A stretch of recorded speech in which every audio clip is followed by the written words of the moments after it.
Hello बच्चों, आज आपको नॉर्मेलिटी के n फैक्टर पर हम बात कर रहे थे। n फैक्टर आज आपको मैं दिखा रहा हूँ। n फैक्टर के कंडीशन पे कैसे हम आपको बताएंगे। नंबर ऑफ n फैक्टर जो आप यहाँ से ले रहे हैं उसको आप देखिए। n फैक्टर ऑफ एसिड के रूप में अनिवार्य क्लास के अंतर्गत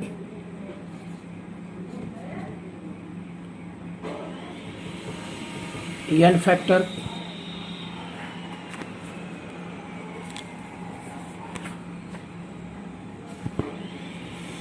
ऑफ एसिड में एग्जाम्पल की बात किया।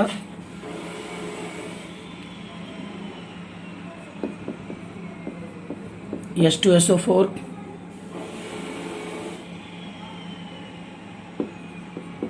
n factor is equal to 2 H2CO3 n factor is equal to 2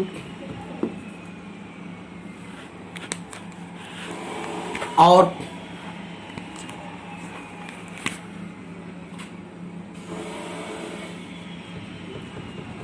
HNO3 में n फैक्टर 1, HNO2 के केस में n factor 1। Other n factor में आपको बता रहा हूं, आप देखिए।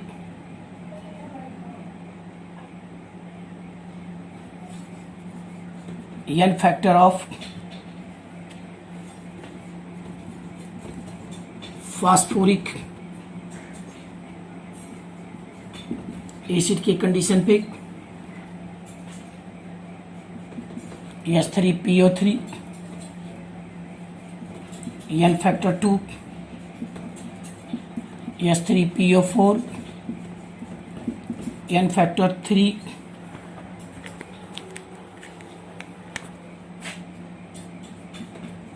H3PO2 n factor equal to 1। ये n फैक्टर ऑफ एसिड के रूप में हम आपको बता रहे हैं। Displacement of H plus ion is known as the n factor. अब यहाँ पे इसमें हम n फैक्टर के रूप में आपको मेजरमेंट करेंगे। जैसे मान लीजिए, एक छोटी सी हेडिंग आपको बता दूं, n factor of organic acid.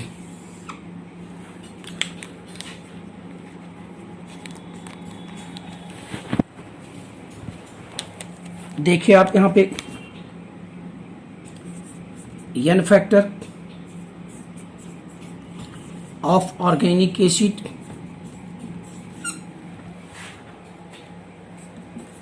Is depend upon the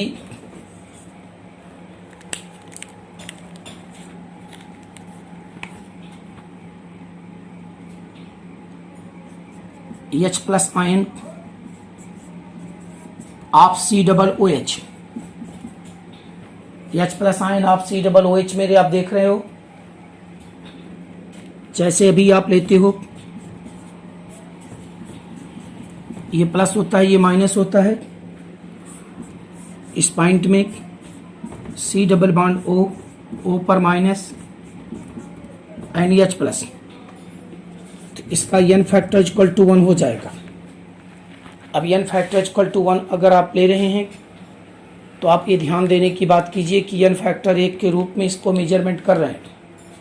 तो हम आपको नंबर ऑफ फैक्टर यहाँ पे आपको बताना चाह रहे हैं कि कैसे आप इसको देखेंगे। दूसरी चीज़ें, एसिटिक एसिड के कंडीशन पे इसका एग्जाम्पल लेते हैं। HCOOH आप जानते हो ये फॉर्मिक एसिड है।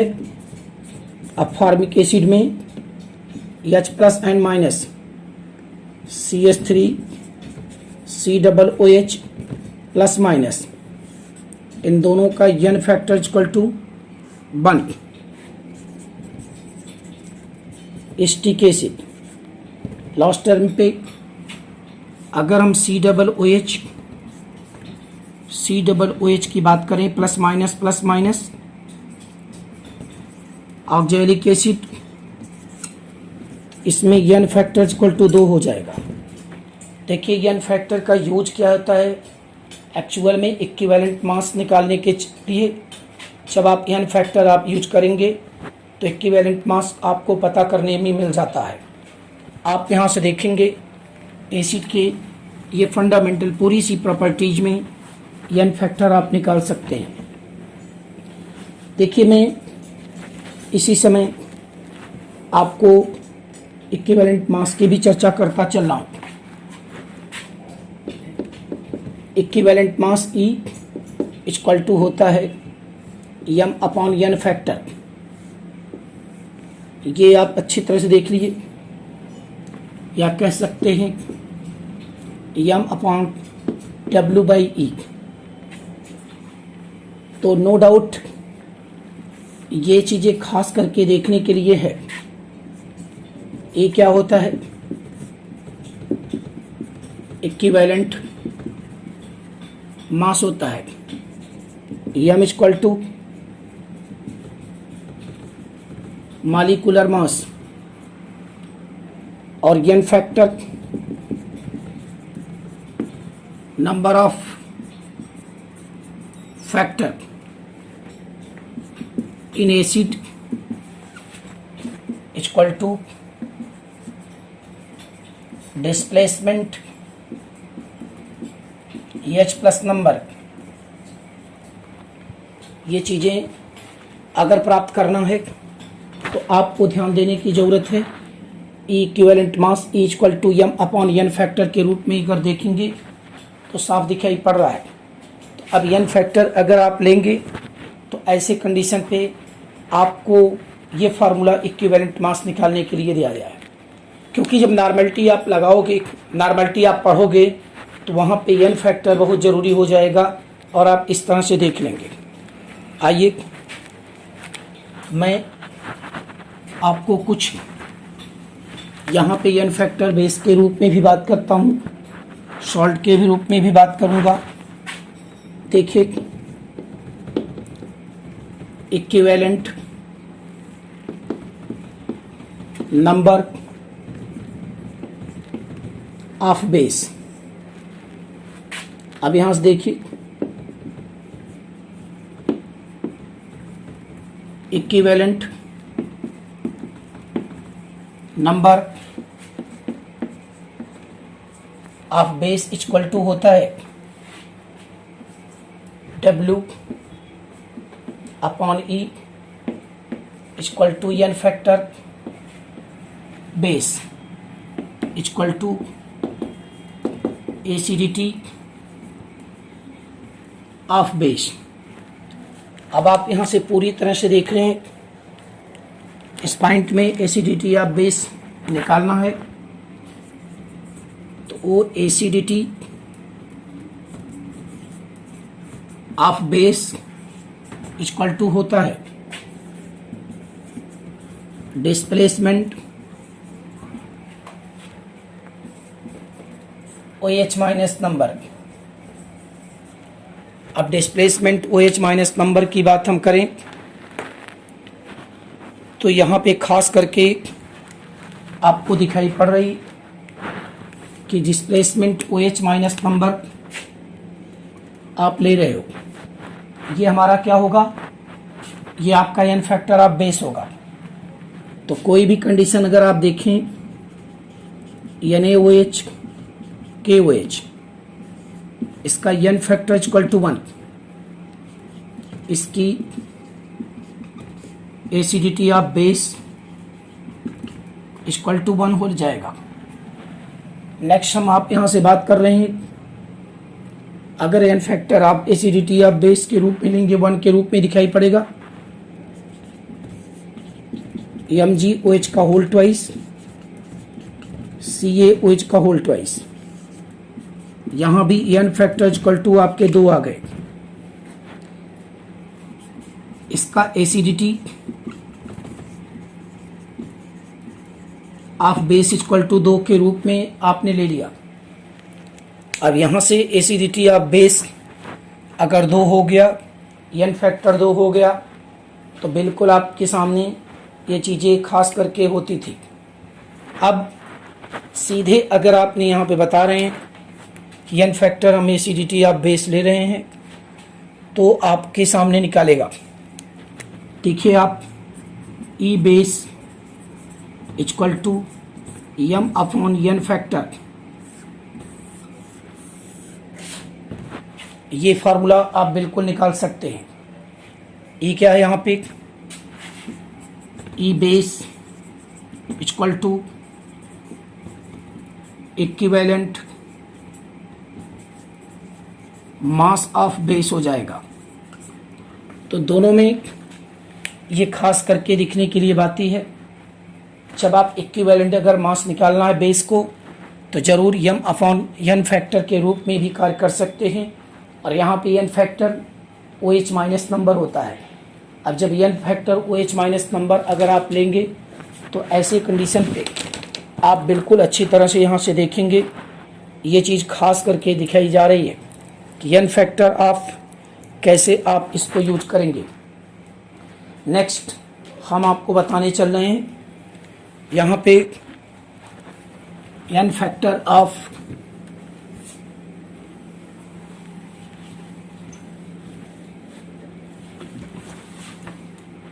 Salt.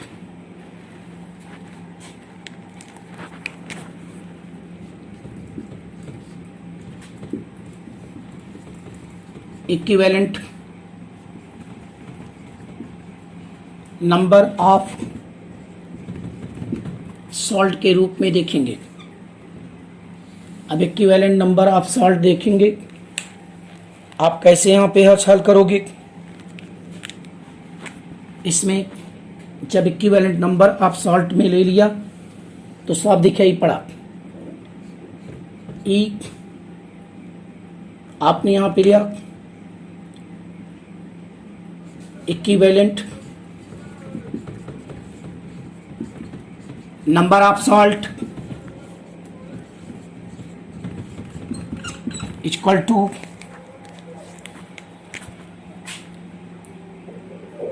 n factor salt equal to W upon E salt equal to V ion into N ion के। अब आप यहां से केयर करें, देखने की बात पे, जब आप लेते हैं V upon E salt, n factor salt, V cation into n cation, एक तो फॉर्मूला आपके ये हो जाएंगे। B cation valency of cation पढ़ते हैं, n cation mole of cation पढ़ेंगे। ऐसे में आप बिल्कुल यहाँ केयर कर सकते हैं। हम इसके जगह पर भी रख सकते हैं। अगर मैं एनायन की कंडीशन पे देखूं, तो W upon E salt equal to, देखिए आप n factor salt equal to VA9 into NA9 के रूप में होगा। ये दोनों फॉर्मूला आपके सामने आ गया। अब दोनों के केस में अगर आप ले रहे हैं, तो निश्चित रूप से आपको ये दिखाई पड़ रहा है कि चाहे हम बैलेंसी ऑफ एनायन रखें, चाहे बैलेंसी ऑफ कैटायन रखें, अगर आप इस तरह से रख करके देखेंगे तो आपको आसानी से न्यूमेरिकल सॉल्व हो जाएंगे। अब मैं सीधे जो n फैक्टर की बात पे आई वो आपको बताने चल रहा हूँ। इसका इक्विवेलेंट मास देखिए, ई सॉल्ट इक्वल टू हो जाएगा यहाँ पे m upon v cation n cation. आप फॉर्मूला रखेंगे बिल्कुल मिलेगा। अगर मैं ई सॉल्ट के रूप में देखूं तो VA9 इंटू NA9 के रूप में इसको भी मेजर कर सकते हैं। तो नो डाउट आप यहाँ केयर करिए, ऐसे पॉइंट में हम आपको बता रहे हैं कि कैसे आप सॉल्व करेंगे। अपने आप को पूरी तरह से इक्विवेलेंट नंबर और ये सॉल्ट 11th क्लास के जरिए आपको दिखाने की कोशिश किया। आइए कुछ न्यूमेरिकल आपको देते हैं, जैसे अभी आप इसमें देखेंगे। पहला न्यूमेरिकल देखिए,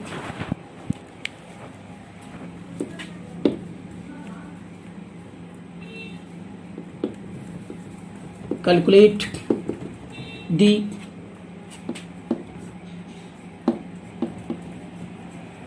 equivalent mass of S3PO3 aluminium hydroxide sodium carbonate, तीनों को मैंने ले लिया। अब यहाँ पे इसमें लगाने के पहले आप यहाँ से देखिए, सबसे पहले देखिए इक्विवेलेंट S3PO3। आप इसको देख रहे हैं कि फॉर्मूला जब आप लेते हैं तो E equal to m upon n factor. अब यहां से निकालेंगे n फैक्टर, इसमें 2 होता है क्योंकि HOP डबल बॉन्ड ONH, ये निगेटिव ये पॉजिटिव की कंडीशन लिया मैंने, ये निगेटिव ये पॉजिटिव की कंडीशन लिया। तो ऐसे में हम आपको ये चीज़ें दिखाई पड़ रहे हैं कि आप यहाँ पे क्या कर रहे हैं, कैसे यूज करेंगे। n फैक्टर 2 आ गया, इसका मॉलिक्यूलर मास आप जानते हैं 3 प्लस 31 प्लस 16 3 48, ऐड कर लीजिए 3 1 4 8 4 12 की 2 4 3 7 1 8 82 आ गया। अब ये मॉलिक्यूलर मास आया m इक्वल टू, अब आपको इक्विवेलेंट मास निकालना है E equal to 82 upon 2 41, E S3PO3 equal to 41 answer आ गया। तो इस तरह से हम पूरी तरह से अगर आप सॉल्व करेंगे तो आपको इक्विवेलेंट मास के रूप में इसको मेजरमेंट कर लेंगे आएंगे। आपको मैं एल्युमिनियम हाइड्रोक्साइड की बता रहा हूँ। सेकंड पॉइंट में एल्युमिनियम हाइड्रोक्साइड, इसमें देख रहे हैं कि n फैक्टर आपका 3 दिखाई पड़ रहा है। जब n फैक्टर 3 दिखाई पड़ रहा है तो E इक्वल टू 3OH है, m upon acidity of base. अब आप लेते हैं या लिख सकते हैं m अपॉन n फैक्टर। अगर E इक्वल टू करेंगे तो m की वैल्यू देखिए, m इक्वल टू हो जाएगा 27 प्लस 17 3 51, 8 5 2 7 78, E इक्वल टू 78/3 यानी 26। तो हम यहाँ देखें कि इक्विवेलेंट मास 26 आया। तीसरा हमारा सॉल्ट के रूप में अगर मेजरमेंट करें हम, आप यहाँ से देखें, अभी मैं सॉल्ट के विषय में बात कर रहा हूँ, Na2CO3 के विषय में बात कर रहा हूँ। सेम कंडीशन अगर आप लेंगे तो आपको दिखाई पड़ेगा E equal to M upon V cation into N cation के रूप में यूज करिए। अब देखिए M इक्वल टू हो जाएगा, आपने ले लिया यहाँ पे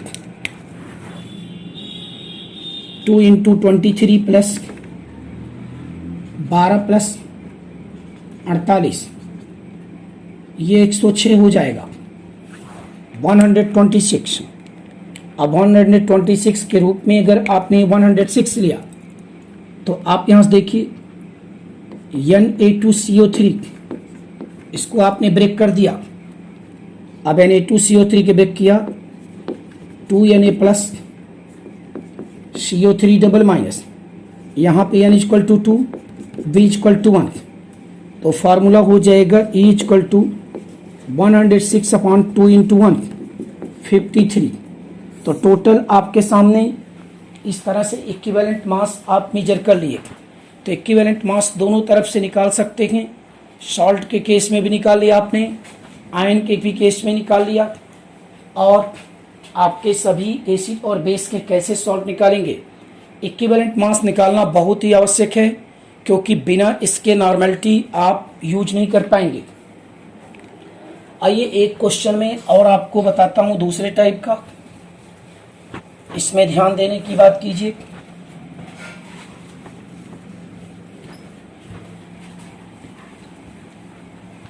इक्विवेलेंट मास इन केमिकल रिएक्शन।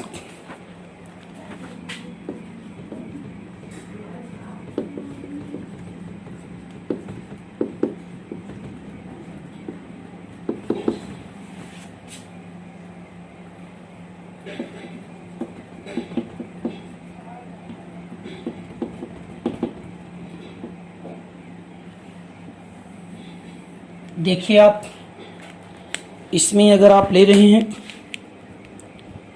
तो आपको मैं बता रहा हूं कि कैसे इसको यूज करेंगे।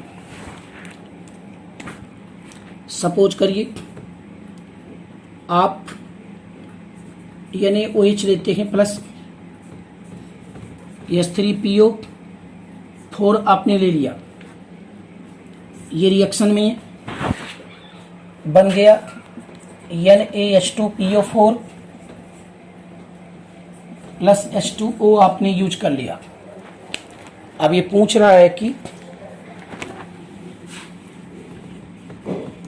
Calculate the EH3PO4 in chemical reaction. अब यहाँ पे अगर निकालना है मुझे तो मैं आपको यहाँ दिखा रहा हूँ, ध्यान से देखने की कोशिश कीजिए। अब सॉल्यूशन में अगर लेता हूँ, इसका N फैक्टर 1 हो जाएगा, N फैक्टर 1 हो जाएगा, क्योंकि यहाँ पे मोल होता है। तो N factor acid equal to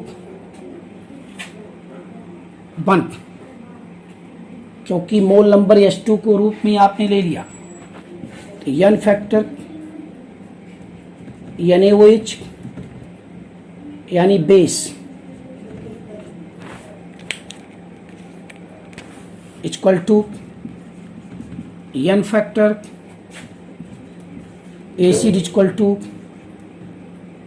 N factor salt equal to N number of H2O। Mole number जो होगा वो H2O के मोल नंबर के बराबर हो जाएगा।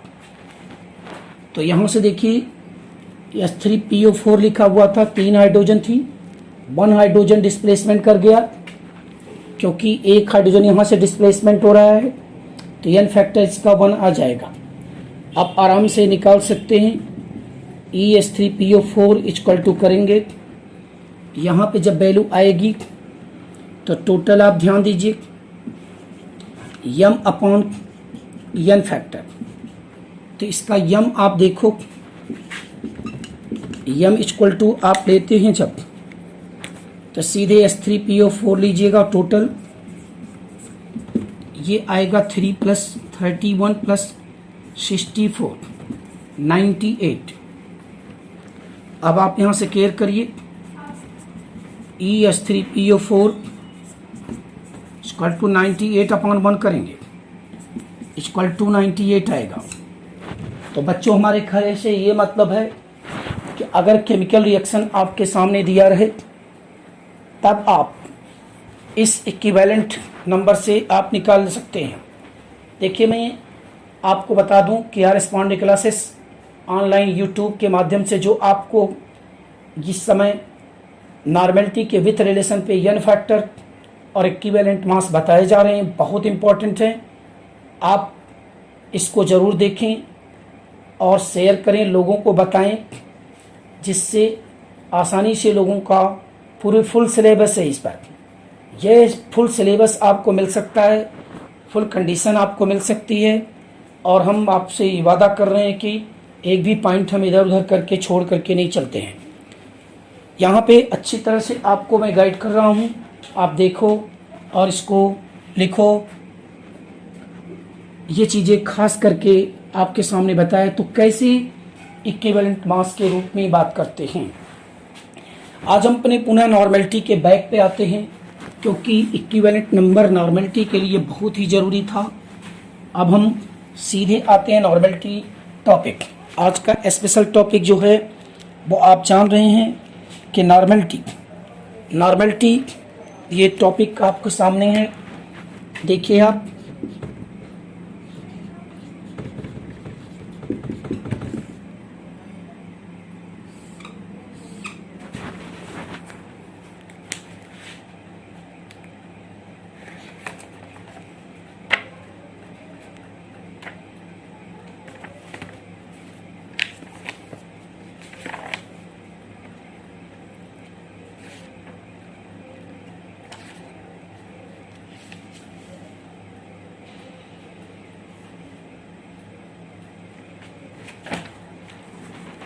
यहां से देख लीजिए आप, नॉर्मेलिटी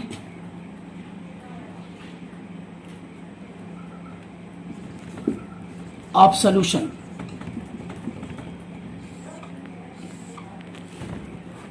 बहुत इंपॉर्टेंट टॉपिक जो आपके सामने दिखाई पड़ रहा है।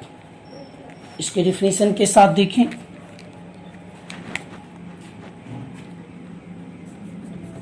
The number of equivalent, हम ग्राम इक्विवेलेंट भी कह सकते हैं,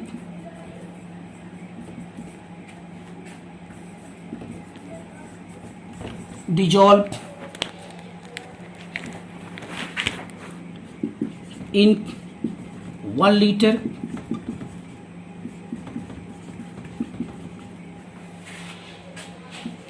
volume of solution,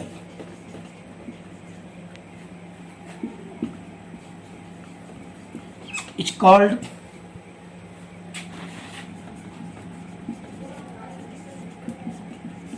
normality of solution.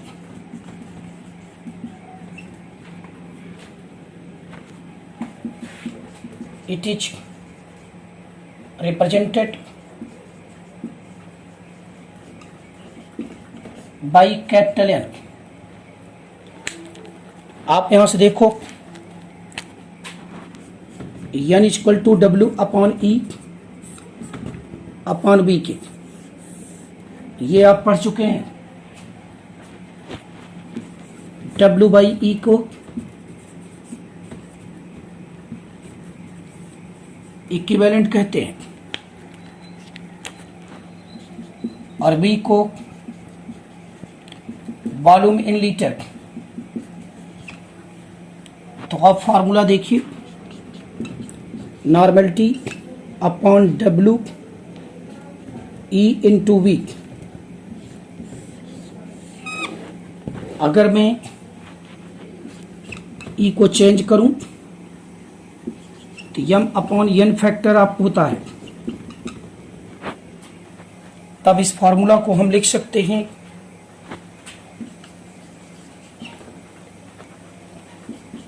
n equal to W upon m upon n factor into v, n equal to W into n factor upon m into v। ये normality की special फॉर्मूले में हम आपको बता दिए।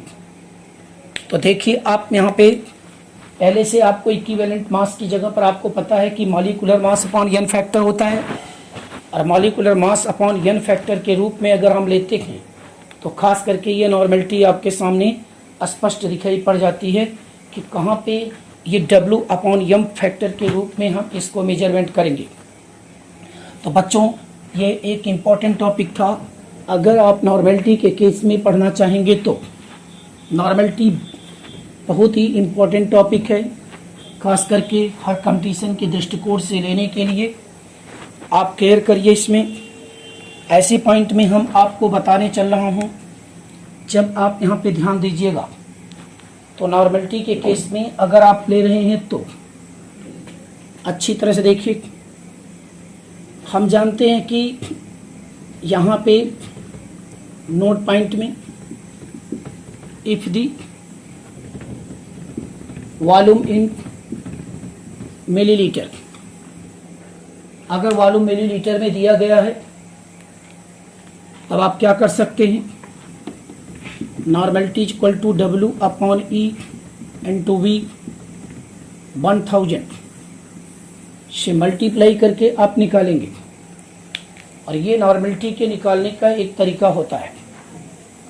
यहाँ पे नॉर्मेलिटी फाइंड आउट करने के लिए आप बिल्कुल इस तरह से एक चीज़ कर सकते हैं, कैसे नॉर्मेलिटी के रूप में आएगा। एक क्वेश्चन देख लीजिए आप यहाँ,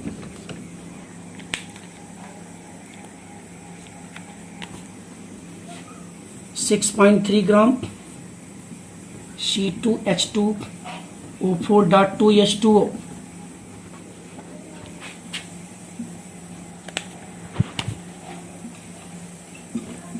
dissolved in 250 milliliter.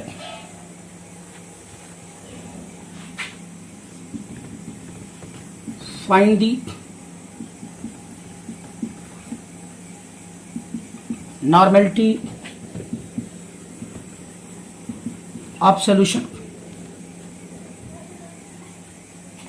of oxalic acid.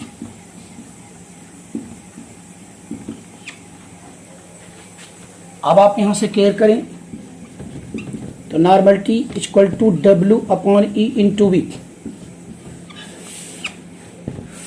हम इसी में E को चेंज कर लेते हैं, E equal to m upon n factor करते हैं।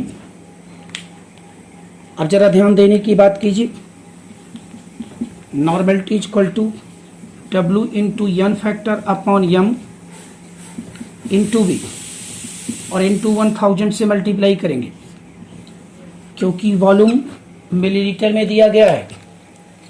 अब आप सीधे जाइए, W दिया हुआ है 6.3 ग्राम, n factor COOH.2H2O plus minus. तो आपने देख लिया कि यहाँ पे n फैक्टर जो हो जाएगा वो 2 हो जाएगा। इसका मॉलिक्यूलर मास C2H2O4.2H2O को जब निकालेंगे तो 126 आएगा। अब आप इसी पे रख करके बिल्कुल सॉल्व कर लीजिए। तो normality equal to 6.3 into 2 into 1000 upon 126 into 250, ये 4 आया। और यहाँ पे 4 आया आपका 0.1, ये 2 आया, कैंसिल हो गया। तो नॉर्मेलिटी इक्वल टू 0.4 आ गया। तो ये एक आंसर के रूप में हमें मिला, जो नॉर्मेलिटी 0.4 के रूप में दिखा दिया।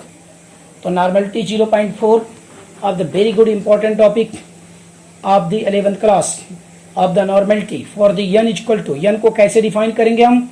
आप यहाँ देख रहे हो कि जब भी इक्विवेलेंट मास, देखिए इक्विवेलेंट मास को हमने टर्म का चेंज कर दिया कि molecular mass upon n factor लगाएंगे, और n फैक्टर अगर एसिड है तो H प्लस नंबर रखेंगे, बेस है तो H माइनस नंबर रखेंगे, और साल्ट है तो उसके कैटायन और एनायन के बैलेंसी और मोल के नंबर को मल्टीप्लाई करके यूज कर लेंगे। तो no doubt is the very good important topic of normality. ये देखिए आप नॉर्मलिटी के कैसे इंडिकेट पे हम आपको बता रहे थे कि यहाँ पे नॉर्मलिटी की पॉइंट आउट आइए। आज का जो स्पेशल टॉपिक है relation between normality and strength. आप देखिए सबसे पहले ये इंपॉर्टेंट हेडिंग देखिए, बहुत इंपॉर्टेंट हेडिंग है, relation between normality and strength of solution. अब relation between normality and strength of solution के रूप में इसको मेजर कीजिए। यहां से देखिए आप कैसे आप ले रहे हैं स्ट्रेंथ ऑफ सॉल्यूशन के रूप में। तो normality equal to W upon E into V. इस फार्मूले में आसानी से देख रहे होंगे आप मुझे बताइए S इक्वल टू होता है W बाई बी होता है कि नहीं, ग्राम पर लीटर। तो normality equal to S upon E कर सकते हैं कि नहीं करते हैं, और ये साफ फार्मूला आ गया S equal to N E के। देखिए आप अब यहाँ पे जो मिल गया S क्या है, स्ट्रेंथ ऑफ सॉल्यूशन, n क्या है नॉर्मलिटी ऑफ सॉल्यूशन, और E क्या है आपका इक्विवेलेंट मास। तो बिल्कुल इस तरह से हम नॉर्मलिटी और स्ट्रेंथ के रिलेशनशिप को हम निकाल करके आपको बिल्कुल यहाँ बता सकते हैं कि कैसे आप इसको यूज कर रहे हैं। आप यहाँ नॉर्मलिटी को देख रहे हैं तो इस the important topic of the normality equal to S equal to N into E, S equal to N into E या n equal to S upon E. तो इससे भी हम आपको दिखा सकते हैं बहुत इंपॉर्टेंट टॉपिक है नॉर्मलिटी और स्ट्रेंथ के रिलेशन के रूप में आप इसको यूज कर सकते हैं। आइए सबसे बेहतरीन इंपॉर्टेंट रिलेशन आपके सामने बताने चल रहा हूँ, नॉर्मलिटी एंड मोलैरिटी। देखिए आप यहाँ relation between normality and molarity of solution. ये चीजें खास करके आ गई relation between normality and molarity of solution पे आप ले रहे हैं बच्चों। आप यहाँ ध्यान देने की बात करो, दोनों फार्मूला आपके सामने आ गए हैं। अब दोनों फार्मूला में कैसे आप इसको यूज कर रहे हैं इसको देखिए। देखिए आप यहाँ पे from normality W upon E into V हम लिख सकते हैं normality into E equal to W by V equal to S equal to N E. ये इक्वेशन नंबर फर्स्ट आ गया। अब इक्वेशन नंबर फर्स्ट आ गया।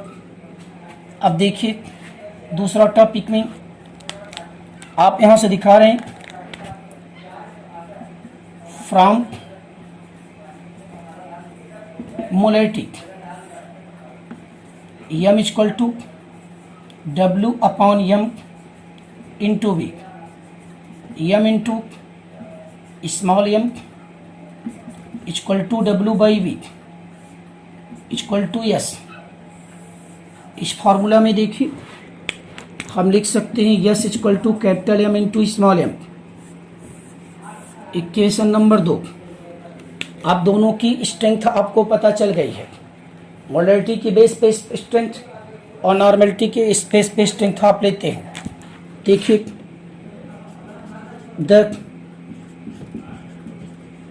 Strength of normality equal to strength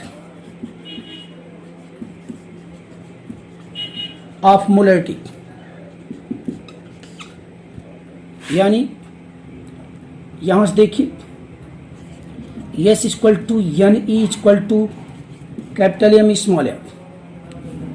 अब इस फॉर्मूला में आया N equal to M into small M. ये देखिए आपने बिल्कुल ले लिया, यहां पे आप रख सकते हैं N upon M equal to M upon E के। ये चीजें आपको भी मैंने रिलेशन में बताया कि normality upon molarity equal to molecular mass upon equivalent mass के। ध्यान दीजिए, normality upon molarity equal to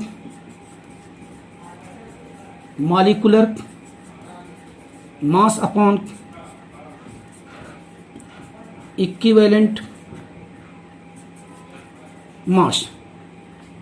तो दोनों के केस में आपको नॉर्मेलिटी, मोलरिटी और ये मॉलिक्यूलर मास इक्विवेलेंट मास के रूप में प्राप्त कर सकते हैं।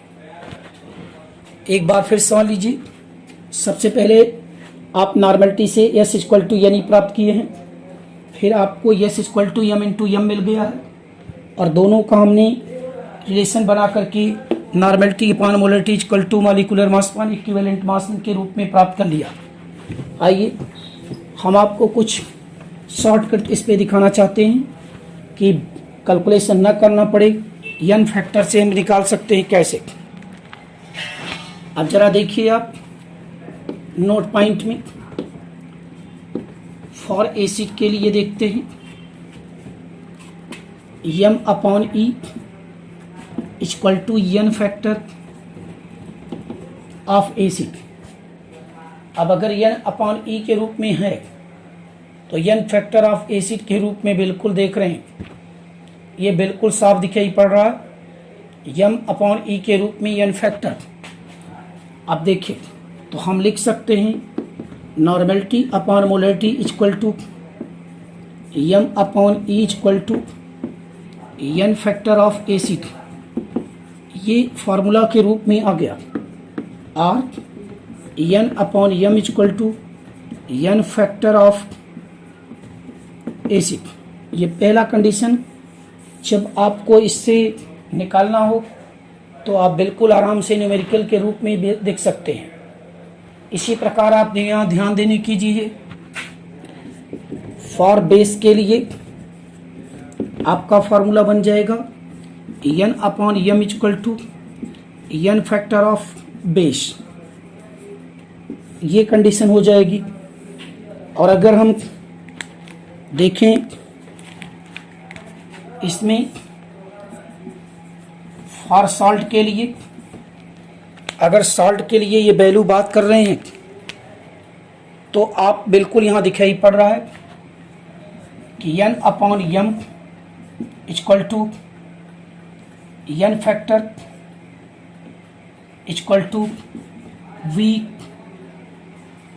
Cation into N cation. तो N upon M equal to हो जाएगा B cation into N cation. इससे भी आप सॉल्ट के रिलेशन में प्राप्त कर सकते हैं। The very good important topic, the relation between normality and molarity with respect of the N factor. अब हम इस पर आपको एक न्यूमेरिकल दिखाते हैं कैसे आप इसको सॉल्व करके आसानी से प्राप्त कर सकते हैं। अगर आपको नॉर्मेलिटी निकालनी है तो नॉर्मेलिटी, और मोलरिटी निकालनी है तो मोलरिटी। आप यहाँ पे कैसे प्राप्त करेंगे, आप यहाँ से बिल्कुल ध्यान देने की कोशिश कीजिए। ये चीज़ें खास करके दिखाई पड़ रही तो आप यहाँ पे लेते हैं, ये चीज़ें अपने आप में आए। देखिए आप नॉर्मेलिटी के केस में, एन फैक्टर के केस में अगर आप ले रहे हैं तो हम आपको यहाँ बता रहे थे कि ये चीज़ें हैं। ध्यान देने की बात कीजिए। एक क्वेश्चन देखिए, calculate the normality for m/10 S3PO4। अब m/10 S3PO4 के लिए निकालना है तो देखिए सोल्यूशन पे, normality upon molarity m/E, n factor of acid की बात करेंगे। अब यहाँ पे इस n फैक्टर ऑफ एसिड के रूप में लेंगे तो n factor of acid equal to हो जाएगा 3, normality upon molarity equal to 3 आप यूज करेंगे। तो देखिए नॉर्मेलिटी निकालना है इसमें, तो ये हो जाएगा m इंटू 3 कर सकते हैं। अब m इंटू 3 करेंगे तो नॉर्मेलिटी इक्वल टू क्या करेंगे, m की वैल्यू 1/10 दिया हुआ है, 1/10 इंटू 3 तो नॉर्मेलिटी इक्वल टू 0.3n। तो देखो बच्चों, इस तरह से नॉर्मेलिटी को आपको शॉर्टकट में देखना है। और आप आज के इसमें देख चुके हैं कि नॉर्मेलिटी का रिलेशन मोलरिटी से, नॉर्मेलिटी का रिलेशन स्ट्रेंथ से इक्विवेलेंट मास कैसे प्राप्त किया गया, कैसे इस छोटे पॉइंट को हम कैलकुलेट करके एक शॉर्ट पॉइंट में बनाने की कोशिश किए। तो ऐसे न्यूमेरिकल आपके सामने अगर आते हैं तो आप इसको यूज कर लीजिएगा। Thank you very much.